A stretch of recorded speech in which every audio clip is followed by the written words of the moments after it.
My lords, there is a tradition in this house that maiden speeches are received only with approval.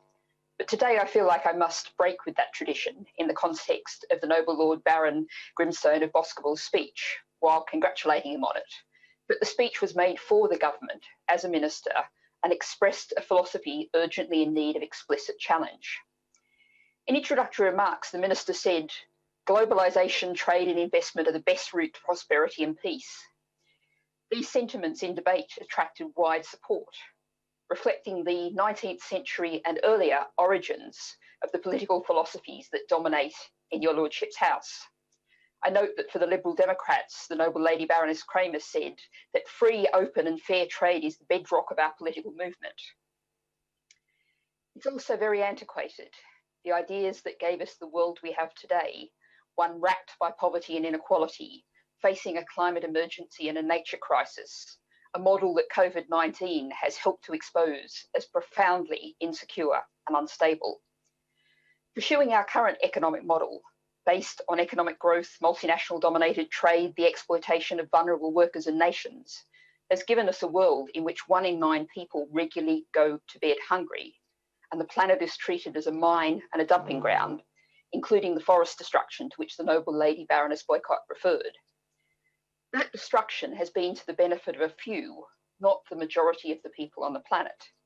In today's other maiden speech, which I commend, the Right Reverend Prelate said that he would be working to ensure the House heeds the needs of the poorest and most vulnerable communities, noting how many of these were in northern England.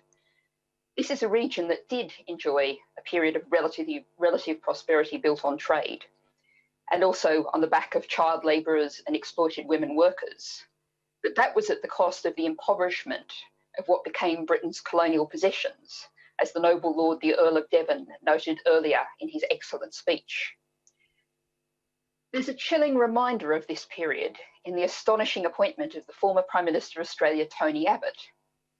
He's now an advisor to the Board of Trade, or to get into the full formalities, the Lords of the Committee of the Privy Council appointed for the consideration of all matters relating to trade and foreign plantations.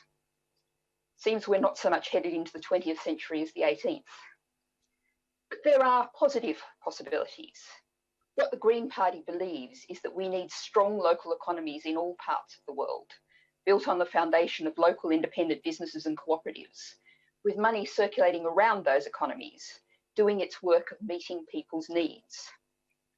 That's rather than the place of money in our trade-focused world, concentrated all too often uselessly in tax havens, with the financialisation of more and more areas of life, a threat to the security of us all, as the increasingly regular arrival of financial crises has demonstrated.